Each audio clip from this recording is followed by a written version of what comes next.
So I'll show you a different type of inner cannula mechanism for connecting with the tracheostomy.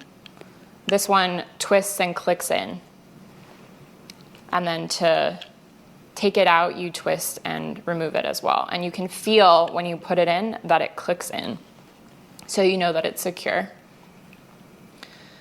Just like outer cannulas, inner cannulas can be fenestrated versus not fenestrated. So for example, in this trach, if I put this inner cannula in and it doesn't have a fenestration, then I'm still completely controlling the airflow through the airway and none of it is escaping through the back of the fenestration of the trach because there's no fenestration in the inner cannula. Versus this inner cannula, you can see it's different. It's green, so the different colored cap is how you know that it's different from the original inner cannula, and it has a fenestration on the back. So it clicks in the same way. But now that fenestration is open, which allows for air if the cuff is deflated.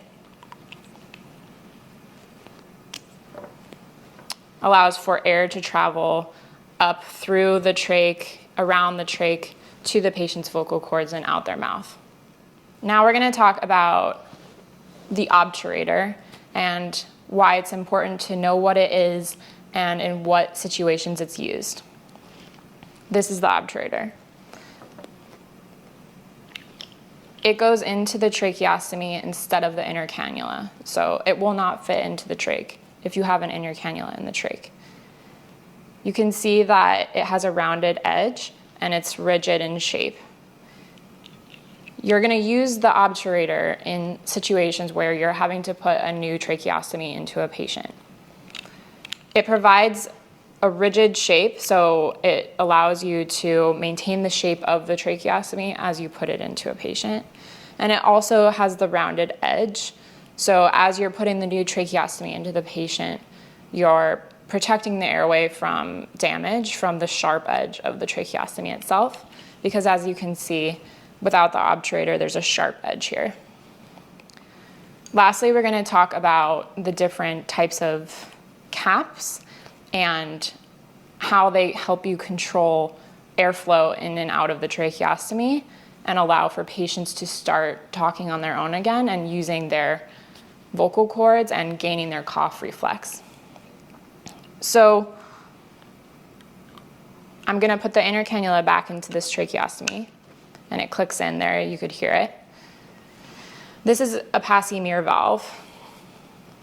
It's a clear valve. It's a one-way valve. So it attaches to the inner cannula here, and it allows for air to go into the tracheostomy, but not out. So you actually wouldn't want to use this on a trach that doesn't have a fenestration. You're only going to use it on a tracheostomy that does have a fenestration. See, and I'm putting the inner cannula with a fenestration in, clicking it in, and then attaching the Passy-Muir valve. So it's allowing for air to go into the tracheostomy, but it won't allow air back out. That means that as the patient exhales and air goes this way, around the trach that is with a cuff that's deflated, and the air all of it will be forced to go through the fenestration and past the patient's vocal cords so that they can talk. And it doesn't allow any of the air to escape back out of the tracheostomy. Once they've been able to tolerate having a Passy-Muir valve on for an extended period of time without desaturating, you know that they're ready to advance to the next level of potentially breathing on their own completely, which means that you're going to cap the tracheostomy itself. So this is a different type of inner cannula, but it doesn't allow any air in or out of the tracheostomy. So if this actually goes with this trach. So if you see this, you know that there's no air going in or out of the tracheostomy and the patient is breathing completely on their own because this is just a cap. And those are the different parts and types of tracheostomies.